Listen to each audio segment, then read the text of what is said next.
Hey guys, this video is going to be somewhat of my Dota Diary video 2. Banana slam jam.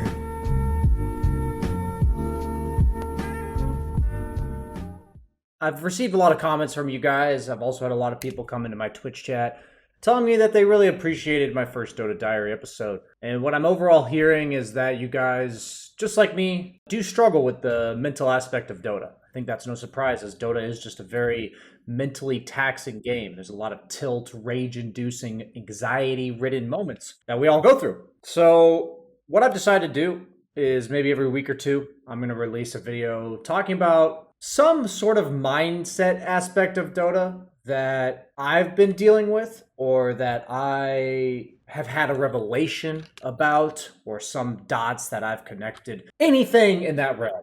And my hope is that any of you who are going through similar things or asking yourself similar questions, struggling with similar mindset issues, can hopefully at least learn from my mistakes, such that you don't have to go through the long, grueling process that I've had to go through, at least not as bad, in regards to how long it took me to figure some of this stuff out. Let's go ahead and get into it. Recently, I've actually had an interesting revelation. Like I said earlier, that I treat most games the same. And what I mean by that is that every game, I feel like I set this expectation or general idea of how likely it is that I'm going to win. What I mean by that is, how do I even word it, right? It's like, no matter if the game is really hard or really easy, I view it as a game that I have an equal chance to win. Like in my head, I'm thinking like this game should be this easy. Like if I'm 8k MMR and I'm actually 9k MMR, like that, what that means is that the games should be easy. And what I've realized a lot is that when I've had a better mindset, like when I'm playing better, I've actually noticed that the games aren't any easier. It doesn't feel like I'm just cruising. I'm not like playing so well that the games are just over. What I'm feeling is that I'm actually winning games that I'm not supposed to win. And I mean by that, by games that I'm obviously at some significant disadvantage, where in the past I would have gotten really frustrated and I would have treated that game like a game I was supposed to win in my head. And what I'm saying about this, like in my head, I feel like I'm supposed to win, is I feel like myself, along with a lot of people I play with, I think this is a serious problem. I know I noticed it across everyone else now that I've really noticed that I do it, is that people kind of check out when the game's really hard.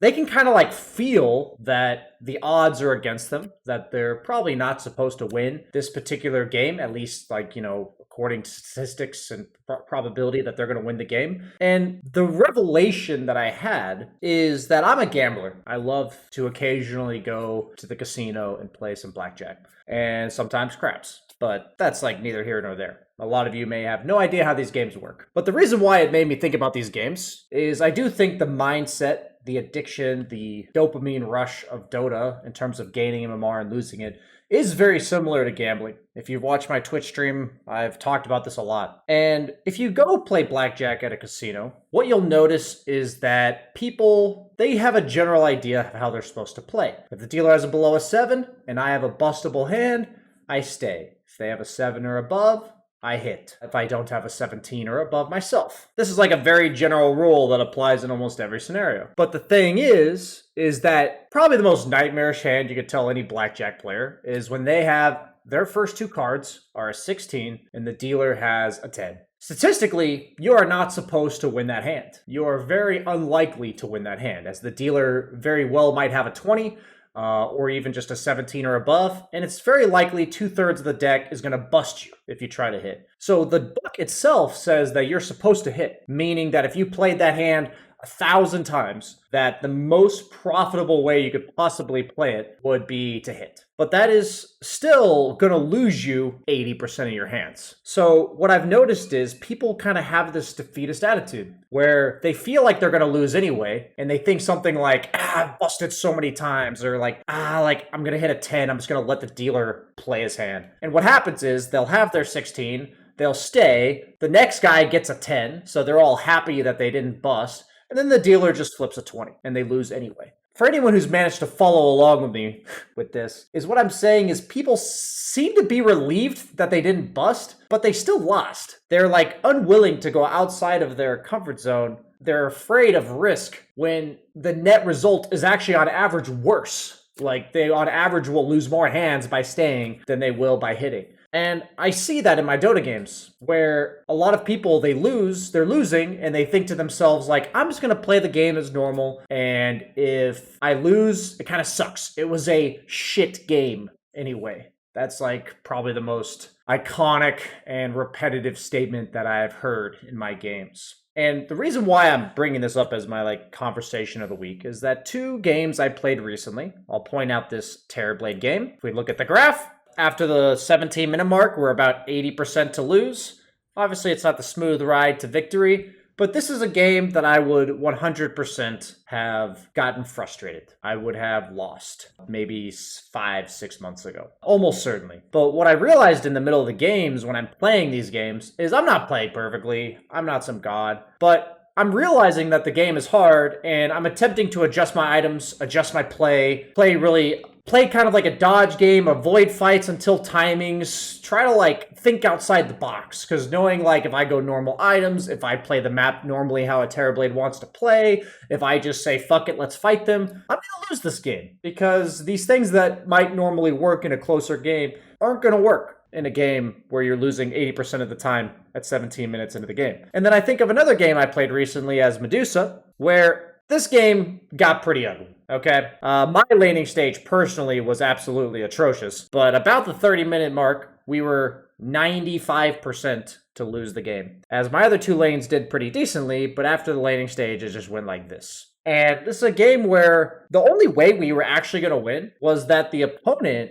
pushed our tier 4s without getting megas, and they got echo slammed, right? They got echo slammed and they lost 4 heroes. And suddenly the game that's like this moment in the game. The comments that I see in my chat are the enemy team threw. And I think the biggest thing I've seen about people in this regard is that they think because the enemy team threw, that the team that won didn't actually do something to deserve to win. And it's kind of like when I have a 16 against the dealer's 10, I'm going to need some help, okay? I'm going to need the dealer to give me a 2 through a 5. You know, I need them to give me a card that's not going to bust me.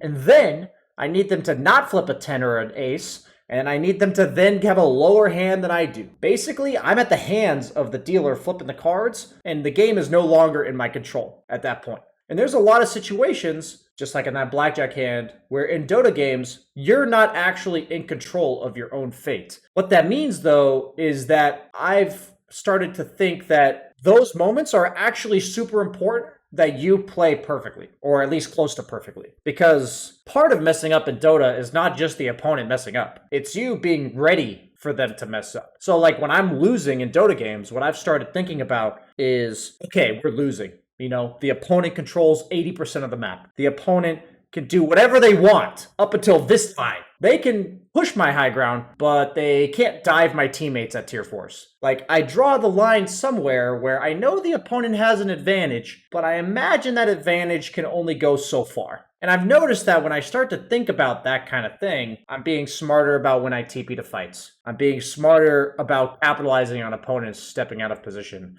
And there's just games like this one where, yeah, sure, I'm not going to win a large percentage of these games. And a decent amount of the time, if the opponent just plays well, I'm going to lose. I watch Gaming Gladiators versus TSM, and the win percentage, I believe, is 3 to 5% for TSM. But what ends up happening is Gaming Gladiators Duraccio, he jumps in on Monkey King onto a tree, gets his tree chopped, dies without buyback. Suddenly, the game goes in favor of TSM, and they win. This is something that happens at every bracket. We're talking all the way up until the upper echelon of Tier 1 Dota. And I think this is just a mindset that the average Dota 2 player needs to fix, myself included. I mean, I'm telling you guys these lessons not because I'm teaching you because I'm just so smart and never had to deal with this. These are things that I'm like currently realizing about myself, and it's just really changing my perspective on everything. Just because you're in a losing situation, don't be defeatist. Don't accept loss. Acknowledge that you're probably not going to win. And I would say the first question I'd ask myself is, will playing normally, win this game. If I go normal items on my hero and I farm the triangle on Medusa all game, because that's what Medusa's supposed to do, will that work? And like you'll find in this game, for instance, that most of the time the opponent was invading my triangle and I was running around on the opposite side of the map, sneaking into their triangle and evading them at all costs. And it's just one of those situations where I didn't know exactly where I was supposed to go,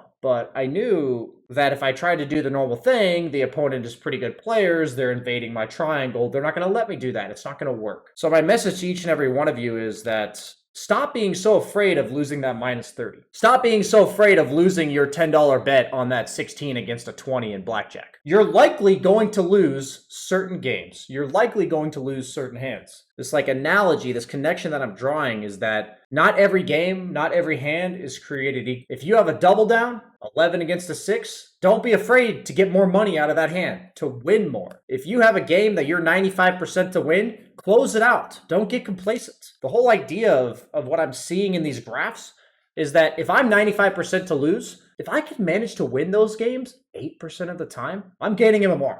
Straight up, I'm gaining MMR, right?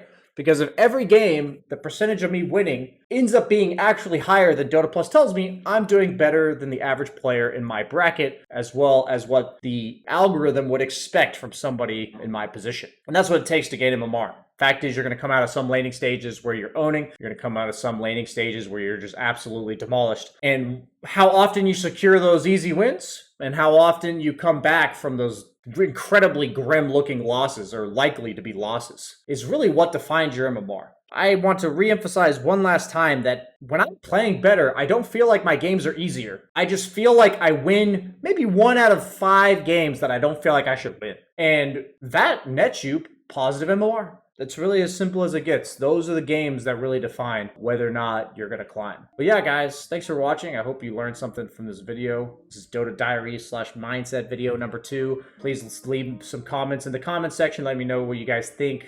And hopefully you'll see more of this in the future. Thanks for watching, guys. Like, comment, subscribe.